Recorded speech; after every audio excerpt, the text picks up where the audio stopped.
Pernah nggak kamu merasa kamu sedang sangat bersemangat mengejar sesuatu? Mungkin itu karir, mungkin itu hubungan, atau bahkan pelayanan di gereja. Kamu merasa apimu sedang menyala-nyala. Kamu ingin segera sampai di puncak. Kamu ingin semua orang melihat betapa hebatnya kamu. Dan saking semangatnya, kamu mulai berpikir kalau aturan itu cuma buat orang lemah. Kamu mulai mengambil jalan pintas. Gak apa-apa bohong sedikit, yang penting hasilnya bagus. Gak apa-apa pakai cara curang, yang penting target tercapai. Tuhan pasti maklum kok, kan niatku baik.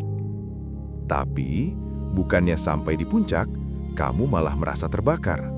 Hubunganmu hancur, pekerjaanmu berantakan, dan batinmu terasa sangat kacau. Kalau itu yang kamu alami, mungkin hari ini Tuhan ingin mengajakmu bercermin pada sebuah rahasia yang sangat menyakitkan di Imamat pasal 10. Wow moment. Satu hal yang harus kita pahami bareng-bareng. Tuhan tidak pernah mencari orang yang berapi-api, tapi tidak taat. Karena api tanpa ketaatan bukanlah persembahan. Itu adalah pemberontakan yang terbungkus semangat. Mari kita masuk ke ceritanya. Baru saja di pasal sebelumnya, kita melihat api kemuliaan Tuhan turun. Suasananya sangat indah, penuh sukacita. Tapi tiba-tiba, di pasal 10 ini, semuanya berubah jadi gelap. Nadab dan Abihu, mereka adalah anak-anak Harun. Mereka adalah imam. Mereka baru saja melihat keajaiban Tuhan. Tapi mungkin rasa hormat mereka mulai hilang. Mereka mengambil perbaraan mereka, membubuhkan api ke dalamnya, dan mempersembahkan api asing di hadapan Tuhan. Api yang tidak diperintahkannya kepada mereka. Hanya satu kesalahan, tidak sesuai perintah. Tapi akibatnya fatal. Api keluar dari hadapan Tuhan dan menghanguskan mereka berdua. Mereka mati seketika. Coba kita diam sebentar, merenung jujur di hadapan Tuhan. Apa sih api asing di hidup kita sekarang? Api asing adalah saat kita mencoba mencari ketenangan, tapi bukan di dalam Tuhan. Kita mencarinya di dalam alkohol, di dalam pengakuan orang lain, atau di dalam validasi media sosial. Api asing adalah saat kita mengejar berkat, tapi dengan mengabaikan pemberi berkat. Kita mau sukses, tapi kita malas berdoa. Kita mau kaya, tapi kita tidak jujur dalam bekerja. Nadab dan Abihu mungkin berpikir, cuma soal api aja kok ribet. Tuhan kan maha tahu, Dia tahu niat kami baik. Tapi Tuhan ingin menegaskan satu hal, kekudusannya bukan untuk dimainkan. Refleksi dalam untuk kita semua. Kenapa kita suka sekali dengan jalan pintas? Kenapa kita tidak sabar mengikuti proses yang Tuhan minta? Mungkin karena kita merasa lebih pintar dari Tuhan. Kita merasa cara kita lebih efisien. Kita merasa Tuhan terlalu kuno dengan aturan-aturannya. Tapi lihatlah hasilnya. Api asing itu memang menyala, tapi api itu tidak memberkati. Api itu menghanguskan. Ambisi yang tidak dikuduskan akan membakar dirimu sendiri.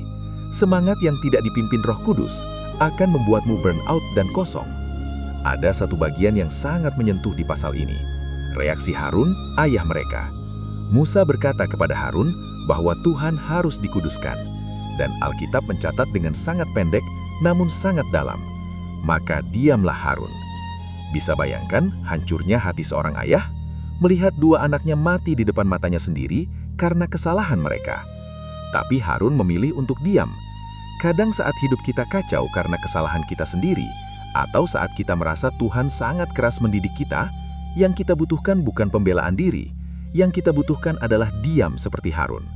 Diam untuk mengakui bahwa Tuhan benar. Diam untuk merenungkan bahwa kita butuh anugerahnya. Diam untuk berhenti menawarkan api asing kita yang lain.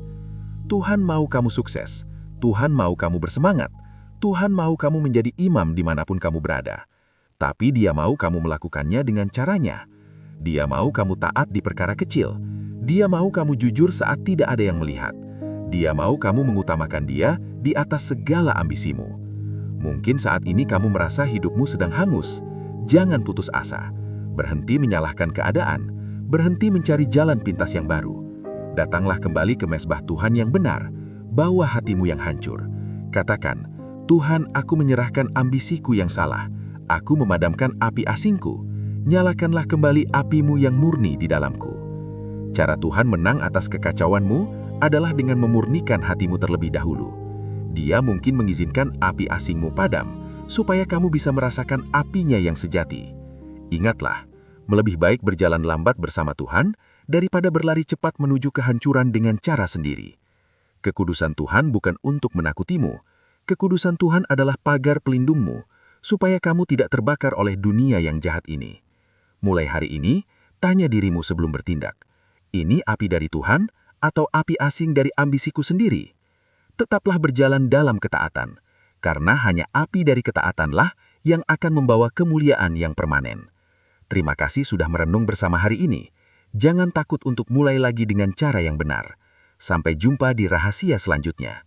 Tuhan memberkati.